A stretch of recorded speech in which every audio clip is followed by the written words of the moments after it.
What's up, guys? I wanted to do a quick video for you because I probably won't be able to do one for a couple of weeks. Friday I'm going down to Ecuador for 9 days. I won't be able to do any editing. I won't be able to do anything while I'm down there. So it'll be a couple of weeks before I can even get a video out even about Ecuador. But I wanted to leave you guys with something. First off though, if you would, like this video, subscribe to this channel, and hit the bell. If the bell even does anything, it's supposed to notify you when a new video comes up. But if you hit the bell, you'll know when the Ecuador video comes up. I believe it's going to be a powerful time down there. But I really wanted to share with you guys what the Lord's been laying on my heart lately, what I've been reading through Isaiah. And Isaiah chapter 11 specifically, it says, "There shall come forth a rod from the stem of Jesse, and a branch shall grow out of his roots." So we know this is talking about the lineage of David. We're talking about Jesus coming forth from that lineage. And it says, "The Spirit of the Lord shall rest upon him. The Spirit of wisdom and understanding, the Spirit of counsel and might, the Spirit of knowledge, and the fear of the Lord." So here we see that the characteristics of the Spirit all rest on Jesus. So we know this, right? This is what Isaiah is saying. But this is where the Lord really showed me something. In verse 3, he says, "His delight is found in the fear of the Lord." To me, that's beautiful because we can kind of see what the fear of the Lord is. We know it's not being scared or forced to do anything out of fear of condemnation or fear of judgment. We know that having the fear of the Lord is having a reverence of him, knowing who he is, being awestruck by God to where we just want to please him. That's our life goal, is to please him. Other translations say that his delight was found in obedience to the Lord. So we can see how obedience can, parallel with fear of the Lord, right?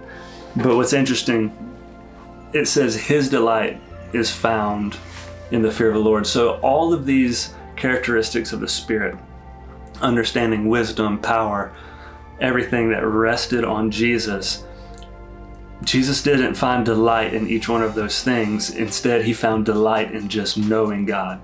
He found delight in the fear of the Lord, in being obedient, and being awestruck by who God was because he knew him. This is how we can kind of correlate this to today as we walk with Jesus in us.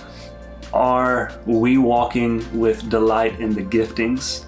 Are we walking in the delight of the things that Jesus gives us? Is that where we are trying to find our delight, our satisfaction? Because we know that that's not going to work. We must be satisfied in God alone, whether he has gifted us with great things or not. So we can't find our satisfaction in the power, in the prophetic gifts, in wisdom and knowledge. If we really look for our satisfaction in those things, then we're really going to start to stumble in our faith.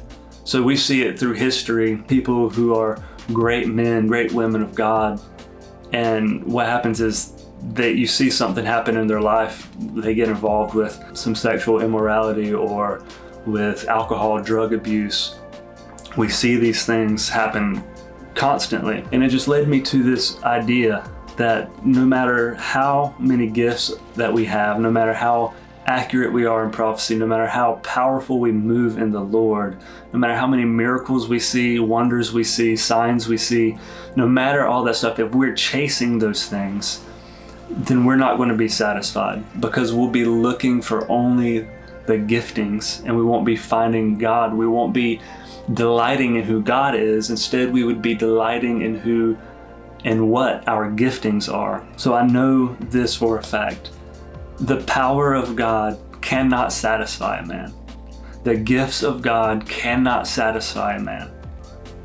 The things of the Lord, the miraculous and the mysteries of the Lord cannot satisfy a man. We can only be satisfied through knowing and being in the fear of God himself, being obedient to the Lord and being awestruck in Jesus, because Jesus said that I only do what I see the Father do, and only say what I hear the Father say.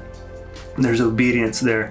There's a knowing of who God is, and if He doesn't do a certain thing, I'm not going to do a certain thing. But if He does it, then I'll do it. It's a mimicking in a sense. And we can only mimic what we find ourselves staring at. We can only mimic what we find ourselves being stuck to, being awestruck by, right? So I just wanted to give you guys a quick word of encouragement on that. Don't search for anything else other than the Lord Himself. Don't find delight in anything else other than the Lord Himself, Jesus. He is the completion. He is the fulfillment. So if we delight in Him, then we will walk in the fulfillment of who He is. And we can only be satisfied through Him, by Him, and that's it, right? So I just want to encourage you, don't look for your satisfaction in any of the good things that the Lord gives, but look for your satisfaction in the good person Himself of Jesus Christ. Thank you guys for watching. I hope that this blessed you. I hope that it encourages you to just seek Jesus.